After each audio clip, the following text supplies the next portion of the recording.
तारीख संपत आली पोलीस भरतीची, फॉर्म भरायचे, पण तरी सुद्धा मुलांनी फॉर्म भरले नाही. कन्फ्युजन, बाबा फॉर्म तरी भरायचा कुठं? पोरांचे कॉल मेसेज, राव सर तुम्ही व्हिडिओच बनवला नाही, सर जिल्हा निवड कशी करायची, काय करायची, तुम्ही व्हिडिओ बनवा. अरे म्हणलं पोरांना लय जणांनी व्हिडिओ बनवलाय, तसं तुम्ही करा, कारण सगळं सेमच आहे. नाही सर आम्हाला तुम्हीच व्हिडिओ बनवा, तुम्ही सांगा. बरं म्हणलं ठीक आहे, आता मी उशिरा पण व्हिडिओ मी बनवणार होतो, पण पोराचा आग्रह असतो, मी बनवतोय. तर मित्रांनो व्हिडिओ लय महत्वाचा आहे. मी खूप अभ्यास करून रात्री अभ्यास करून आज सकाळी हा व्हिडिओ करतो आणि लगेच मी पोस्ट करणार आहे. मित्रांनो भरपूर जणांनी तारीख आल्या, आपली तारीख संपत आली, पण पोलीस भरतीचे त्यांनी फॉर्म भरले नाही. सर आम्हाला आमचे कास्ट लय कमी जागा आहे, फक्त मुंबईला जास्त जागा आहे. भरपूर जण मुंबईला चाललेत, काय ठिकाणी आता कसं होणार माहितीये का, ज्या ठिकाणी कमी जागा काय ठिकाणी तिथे कमी फॉर्म जाणार, काय ठिकाणी जास्त जागा जास्त फॉर्म जाणार, पण काय ठिकाणी क्वचित 2 ते 3 जागा असणार, काय ठिकाणी फॉर्मच जाणार नाही. हे पण आपल्या सगळ्यांना माहिती आहे. पण ते जिल्हे कोणते, हे कसं अनालिसिस करायचं, हे सगळे मी ह्या व्हिडिओ मध्ये तुम्हाला दाखवणार. व्हिडिओ मध्ये मी 100% शेवटपर्यंत बघा. आणि SC-BCचं काय, नॉन क्लिअरचं काय बाबा, ते पण मी सगळ्या शेवटला सांगणार आहे मित्रांनो. आणि शेवटला मी चांगला टिप पण तुम्हाला देणार आहे मित्रांनो, फॉर्म कसा भरायचा त्याच्याबद्दल. व्हिडिओ तुम्ही शेवटपर्यंत बघा. आणि आता आपल्याला किती फॉर्म भरायचे, मुलांना 5 फॉर्म भरायचे, तर मुलींना 3 फॉर्म भरायचे. पण मुलांना कोणते आता SRPF साठी 1 भरायचा मुलांनी, जिल्ह्यासाठी 1 भरायचा आहे, जेलसाठी 1 भरायचा आहे, पण कारागृहासाठी 1 भरायचा आहे, बँड्समन साठी. असे मुलांसाठी 5 फॉर्म आहे. आणि दुसरी महत्वाची गोष्ट मुलींसाठी बँड्समनला जागा नाही, SRPला जागा नाही. मुलींनी जिल्ह्याला, जेलला आणि चालकला अशा 3 ठिकाणी फॉर्म भरायचे, जेणेकरून. आणि फॉर्म असे भरायचे, फॉर्म भरायला काही कारण नाही, एकाच दिवशी एक जिल्ह्याचं ग्राउंड तुमचं सोबत येईल, किंवा SRPFचं येईल, किंवा जेलचं सोबत येईल, किंवा बँड्समन सोबत येईल. असं नाही झालं पाहिजे मित्रांनो. त्याच्यामुळे कसं फॉर्म भरताना जरा व्यवस्थित, बरोबर का. समजा काही अगोदर भरला असेल SRPFचं वगैरे, अगोदर ग्राउंड होऊन जाईल. पण काही जिल्ह्यांचं कसं आहे, ह्या पण जिल्ह्याचं ग्राउंड येईल, त्या पण कारागृहाचं ग्राउंड येईल. त्याच्यामुळे तसे फॉर्म भरू नका, जरा डोक्याने फॉर्म भरा, तुमच्या अंदाजानुसार. रिस्क तर आपल्याला यावर्षी घ्यायला लागणार, कारण की मेरिट काही जिल्ह्यात एकदम लो येणार, काही 2च अंकी मेरिट लागणार, आणि काही जिल्ह्यांचं पार टॉप 140 पर्यंत मेरिट जाणार. क्वचित जिल्ह्यांचं होणार तसं, कारण की तिथं काय होणार माहितीये का, टॉपर मुलांची प्रत्येकाची विचार करण्याची शैली एकदम वेगळी आहे. नाही तिथं 2 जागा आहे, मी तिथंच जाणार.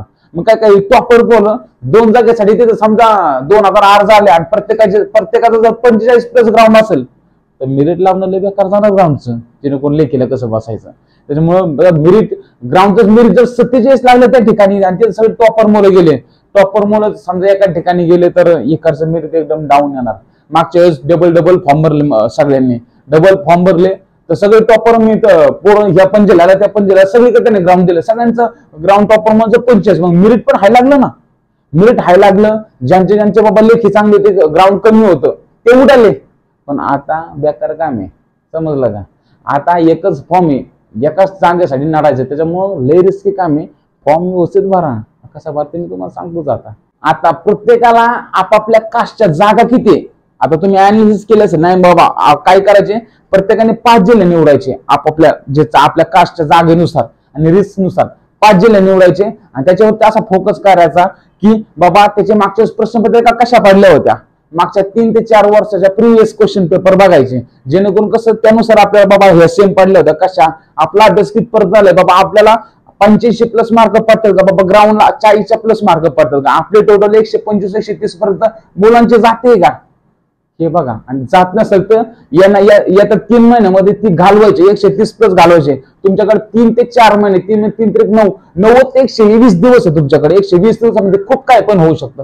आणि मुलींची टोटल 115+ होत असेल, ज्या ठिकाणी तुमच्या कास्टच्या जागा कमी आहेत, म्हणजे प्रत्येक कास्टच्या जागा कमीच आहे, मुंबई सोडून 9 10 15 20 अशा जागा आहे काही ठिकाणी. तर तुम्हाला रिस्क घ्यायला लागणार आहे.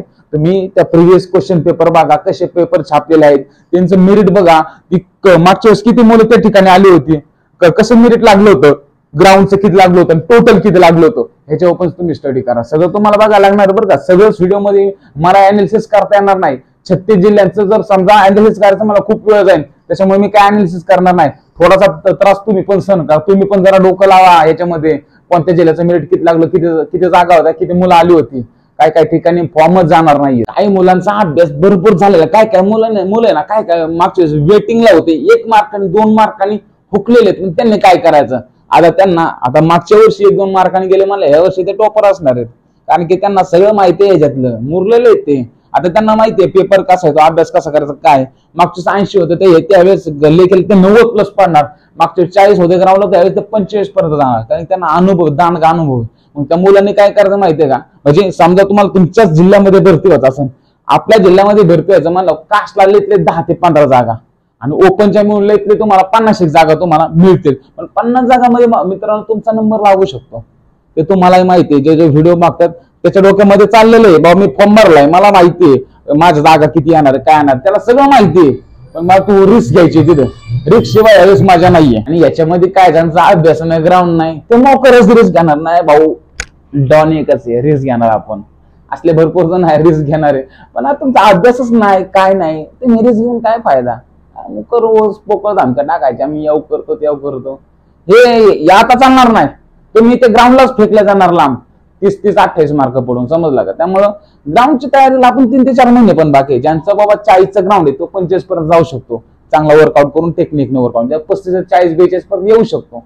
होणार ह्या होणाऱ्या गोष्टी. माणूस जर बाबा तयारी करतोय मला इम्प्रुव्हमेंट 100% समजलं का. समजा तुमची बाबा गणिताचं पुस्तक वाचताय, वेगळंच वाचताय, तुम्ही समजा दुसऱ्या विषयाचा अभ्यास करताय, पोलीस भरता कोणते विषय, गणित, बुद्धिमत्ता, मराठी व्याकरण, समाजशास्त्र, GK GS राज्यशास्त्र, तुम्ही भारताचा अभ्यास केला तर त्याच्यातलं येणार नाहीये. पोलीस भरती पुस्तकं वेगळी आहेत, तुम्ही तो दुसरा अभ्यास करतातले येणार नाही. त्यामुळे वर्कआउटचं पण तसंच आहे, वेगळंच काहीतरी करत बसला तर तुमचं इम्प्रुव्हमेंट होणार नाही.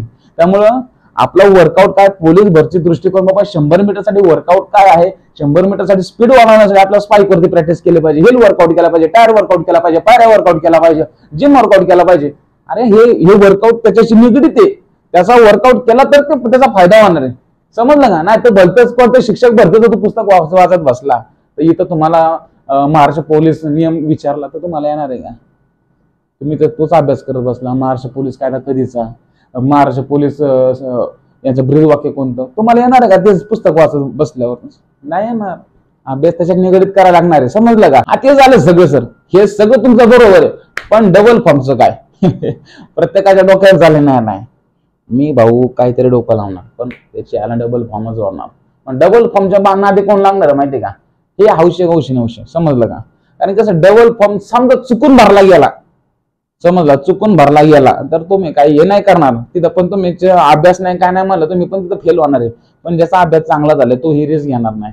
समजा तुम्ही काही पण उलट पालट टाकल्यानंतर बाबा गेला चुकून फॉर्म भरत झाला तर तुम्हाला जेवढे मार्क तुमचा अभ्यास आहे तेवढंच मार्क पडणार आहे.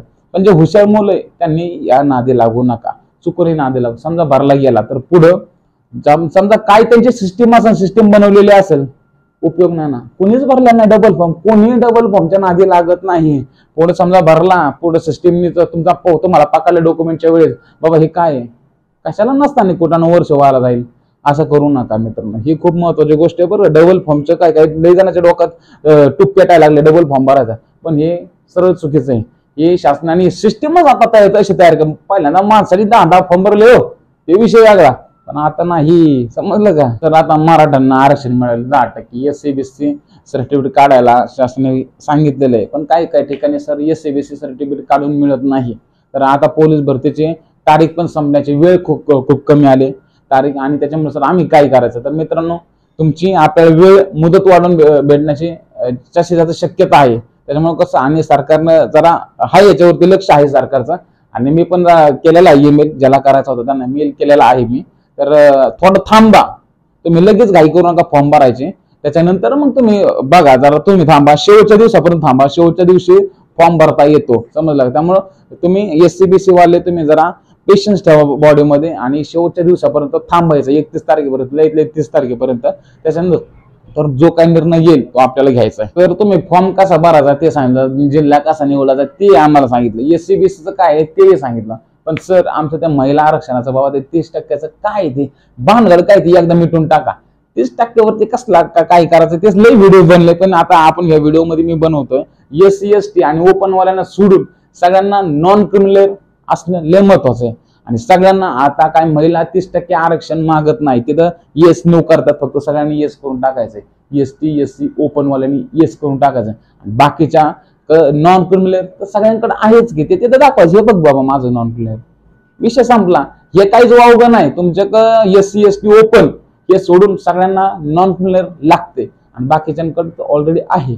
ST ओपन सोडून काहीच वाव का नाही, येस करून टाका. येस तर काय करायचं, 30% फायदा काय, तर ते कसं समजा तुमच्या ओबीसीच्या जागा 30 आहेत आणि ओपनच्या 50 आहे, तुम्हाला 30 + 50 80 जागा हव्या असतील तर तुम्ही ते होय करून टाकायचं. तुम्हाला ओबीसी मध्येच तुम्हाला राडा करायचा असेल, ओके मध्ये 30% 33 जागेमध्ये तुम्ही लढू शकता. सगळ्यात महत्वाची बाब म्हणजे फॉर्म भरताना चुकवू नका, नाव चुकवू नका, होय नाही याव त्याव कांदा लसूण मिरची मसाला असलं काही चुकवू नका. फॉर्म भरताना व्यवस्थित फॉर्म भरला, रिचेक करा, नाव माझं नाव काय, बापाचं नाव काय, नवऱ्याचं नाव काय, याव त्याव बर्थडे बरोबर आहे का, बाबा माझा मार्क बरोबर आहे का, नंबर बरोबर, हे सगळं चेक करा. आता मग थोड्याच्या चुकीसाठी सायबर कॅफेला दोष द्याल. तुमचे डोळे काय फुटलेत का, तुमचे डोळे फुटू देऊ नका, डोळे आपल्या फॉर्म करून ठेवा, चांगली तयारी करा. 120 दिवस आहे आपल्याकडे, दिवस वाढले तर चांगलेच आहे आणि कमी मध्ये जून मध्ये झालं तर चांगलंच आहे. काय होईल सांगता येत नाही. सरकार आहे या कलियुगात काय चालले ते आपल्यालाच काय कळत नाही. पेट्रोल 80 वर होतं ते 105 वर गेलं, CNG 60 वर होता 90 वर गेला, गॅस 500 होता 1200 वर गेला. लय काय काय होणार आहे. आपल्याला एक चराट घ्यायला लागेल मला तर, आणि 5 फुटाचं मापाचं, आणि कुठेतरी जाड बघायला लागेल. त्यामुळं लय बेकार परिस्थिती होणार आहे, मला माहिती आहे. इथं आता सांगू शकत नाही मी पुढचं काय बोलू शकत नाही. व्हिडिओ कसा वाटला मला नक्की सांगा. जय हिंद, जय महाराष्ट्र.